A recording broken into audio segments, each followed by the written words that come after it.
नमस्कार विद्यार्थी मित्रांनो, स्वागत आहे तुमचं आपलं चॅनल ए क्लास एज्युकेशन वरती। मित्रांनो, आजच्या व्हिडिओमध्ये आपण शिक्षण अधिकारी या पदाविषयी संपूर्ण सविस्तररित्या माहिती घेणार आहोत। म्हणजे नक्की शिक्षण अधिकारी कोणत्या पद्धतीने आपल्याला होता येईल, म्हणजे कशा पद्धतीने निवड होते, त्यानंतर त्याकरिता एक्झाम कोणती द्यावी लागते, त्या एक्झामचे कसे किती टप्पे आहेत, स्वरूप कसं आहे परीक्षेचं, सगळ्या गोष्टी आपण डिस्कस करणार आहोत। सोबतच मित्रांनो, वयोमर्यादा किती असायला हवी, शैक्षणिक पात्रता तुमची काय असायला हवी, त्यानंतर वेतन नक्की किती मिळतं, सोबत तुमची पदोन्नती म्हणजे प्रमोशन कशा पद्धतीने होतं, आणि मित्रांनो त्यासोबतच त्यांना बघा शिक्षण अधिकारींना काय काय कामे काय कर्तव्य त्यांना त्या पदावरती पार पाडावे लागतात, या सगळ्या गोष्टी आपण आजच्या व्हिडिओमध्ये डिस्कस करणार आहोत। या व्हिडिओ नंतर तुम्हाला कोणत्याही प्रकारचा डाऊट जो आहे तो राहणार नाही। आणि मित्रांनो, तरी सुद्धा जर तुम्हाला कोणत्याही प्रकारचा प्रश्न पडलाच तर तुम्ही आपल्या चॅनलच्या अबाउट सेक्शन मध्ये आपल्या टेलिग्राम ग्रुपची लिंक दिलेली आहे, त्या ठिकाणी जाऊन तुम्ही आपला टेलिग्राम ग्रुप जो आहे तो जॉईन करायचा आहे। टेलिग्राम ग्रुप जॉईन करण्याचे 3 फायदे असणार आहेत। त्या ठिकाणी तुम्हाला फ्री स्टडी मटेरियल, त्यासोबतच आपल्या एमपीएससीच्या मार्फत येणाऱ्या सगळ्या स्पर्धा परीक्षेच्या नवीन अपडेट, आणि मित्रांनो सोबतच आमच्यासोबत तुम्हाला त्या ठिकाणी पर्सनली कम्युनिकेशन करण्याची संधी सुद्धा आहे। म्हणजे तुम्ही तुमचे डाऊट जे आहे आम्हाला पर्सनली मेसेज करून विचारू शकता, प्रत्येकाला त्या ठिकाणी 24 तासाच्या आतमध्ये रिप्लाय दिला जातो। चला तर मित्रांनो, आपण आजच्या व्हिडिओला सुरुवात करूया। तर मित्रांनो, शिक्षण अधिकारी, जिल्हा शिक्षण अधिकारी, तुम्ही हे पद ऐकून असाल बघा। आपण जेव्हा शाळेत असतो त्या शाळेत असताना आपले शिक्षक लोक वगैरे म्हणतात बघा की राऊंडला शिक्षण अधिकारी येणार आहेत, मग ते सगळ्या आपले जे क्लासेस असतात तुमच्यासोबत जर तुम्ही शाळेत असताना घडलं असेल तर एक त्यांच्यासोबत 4-5 मोठे अधिकारी वर्ग वगैरे असतात आणि ते आपल्या शाळेला व्हिजिट करायला येतात, क्वेश्चन वगैरे विचारतात मुलांना, त्यानंतर शाळेविषयीचं विचारतात, कशा पद्धतीने शिक्षक शिकवतात वगैरे, त्यानंतर शिक्षकांनाही प्रश्न विचारले जातात आपल्यासमोर, तर ते असतात शिक्षण अधिकारी।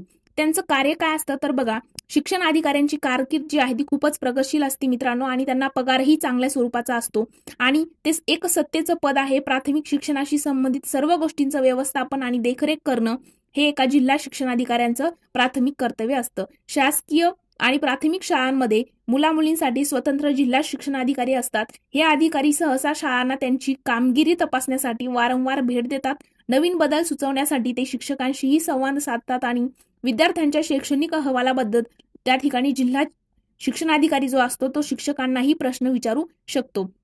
तर अशा पद्धतीने मित्रांनो शिक्षण अधिकाऱ्याचं कार्य असतं, जे आपल्या जिल्हाधी म्हणजे त्यांच्याकडे एक जिल्हा दिलेला असतो, त्या जिल्ह्यामधल्या ज्या शाळा वगैरे आहेत प्राथमिक स्तरावरच्या त्यांच्यावरती तिथे जाऊन त्यांना भेट वगैरे देणं असेल, शाळेचा अहवाल चेक करणं, या गोष्टी ते करत असतात मित्रांनो। आणि जिल्ह्यात सर्वाधिक असलेला शिक्षक या कर्मचारी वर्गावर मोठा दरारा त्यांचा असतो। तर मित्रांनो, मग जिल्हा शिक्षण अधिकारी तुम्हाला जर व्हायचं असेल तर तुम्हाला त्या ठिकाणी बघा एमपीएससीच्या मार्फत म्हणजे Maharashtra public service commission, Maharashtra राज्य लोकसेवा आयोगाच्या मार्फत एक एक्झाम घेतली जाते। त्या एक्झामचे 3 टप्पे असतात, पूर्व परीक्षा, मुख्य परीक्षा आणि मुलाखत। मित्रांनो, हे 3 टप्पे पार करण्यानंतर तुम्ही या ठिकाणी जिल्हा शिक्षण अधिकारी हे पद मिळवू शकता। पण त्यापूर्वी बघा, तुम्हाला वयोमर्यादा जर बघितली तर तुमचं कमीत कमी 21 वर्ष वय जे आहे ते कंप्लीट असणं गरजेचं आहे। कमीत कमी 21 आणि जास्तीत जास्त 38 वर्ष हे ओपन कॅटेगरीतल्या स्टुडंटला आहे। आणि मित्रांनो, जर तुम्ही ओबीसी कॅटेगरीमध्ये येत असाल तर ओबीसी आणि एससी एसटी कॅटेगरीमध्ये येत असाल म्हणजे मागासवर्गीय याच्यामध्ये येत असाल तर तुम्हाला 43 वर्षापर्यंत या ठिकाणी अप्लाय करता येत असतं। तर मित्रांनो, वयोमर्यादा आपण बघितलेली आहे। मग शैक्षणिक पात्रता काय असायला हवी, तर मित्रांनो तुमच्याकडे कोणत्याही फील्डमधून कोणत्याही शाखेतून तुम्ही पदवी घेतलेली असेल, फक्त तुम्ही पदवीधर असणं गरजेचं आहे। मग ती पदवी तुम्ही कोणत्याही शाखेतून घेतलेली असो, बी फार्मसी असेल, ऍग्रिकल्चर वगैरे असेल, बीए केलेलं असेल, या ठिकाणी शाखेचं बंधन नाही, फक्त तुमच्याकडे पदवी असणं गरजेचं आहे। तुम्ही जर ग्रॅज्युएट असाल तर तुम्ही या ठिकाणी पात्र असता। आणि मित्रांनो, मग नंतर बघा त्या ठिकाणी शारीरिक पात्रता वगैरे महत्वाची नसते, फक्त तुम्हाला वयोमर्यादा कमीत कमी 21 वर्ष कंप्लीट असावं, आणि तुम्हाला या ठिकाणी तुमची पदवी जी आहे ती तुमची या ठिकाणी कंप्लीट असणं गरजेचं आहे। आणि बघा नंतर परीक्षेचं स्वरूप जर आपण बघितलं तर राज्यसेवा पूर्व परीक्षा, राज्यसेवा मुख्य परीक्षा, आणि त्यानंतर तुमची मुलाखत जी आहे ती घेतली जात असते। मग आता परीक्षेचं स्वरूप जर आपण बघितलं तर बघा, तुमची पूर्व परीक्षा जी आहे मित्रांनो, तर पूर्व परीक्षा तुमची टोटल 400 गुणांची असते। त्यामध्ये 2 पेपर घेतले जातात, पहिला पेपर 200 गुणांचा आणि दुसरा पेपर देखील 200 गुणांचा असतो, आणि दोन्ही पेपरला तुम्हाला 2-2 तासाचा कालावधी दिला जातो।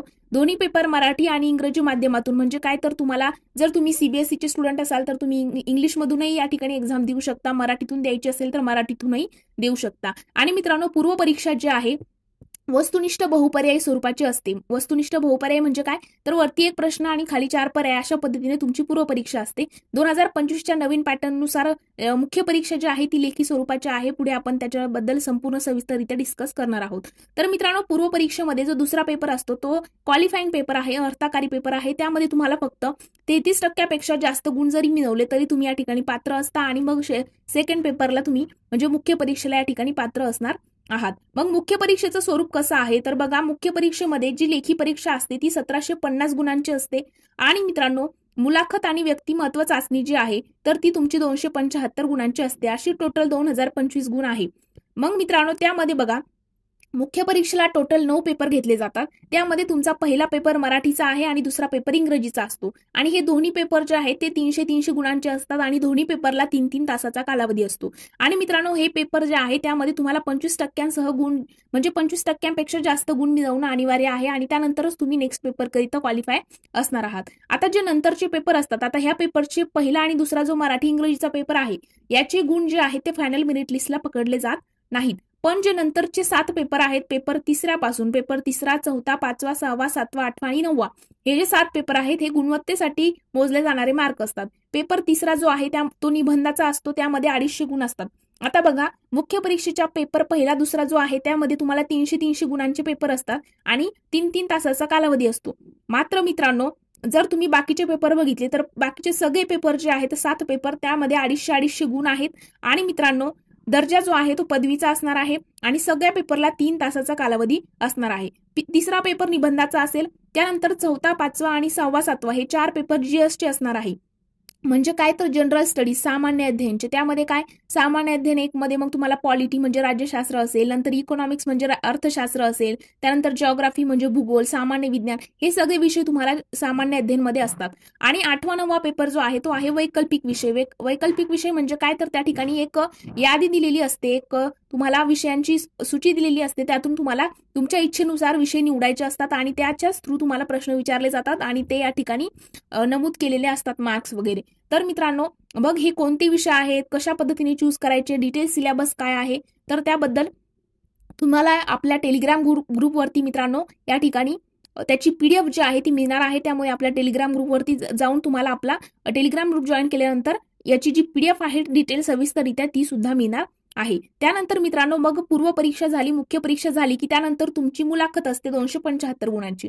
मुलाखत झाल्यानंतर एक फायनल मेरिट लिस्ट लागेल आणि त्यानुसार मग कट ऑफ नुसार तुमचे मार्क्स वगैरे गृहीत धरून तुमचं फायनल सिलेक्शन त्या ठिकाणी जिल्हा शिक्षण अधिकारी या पदावरती केलं जातं.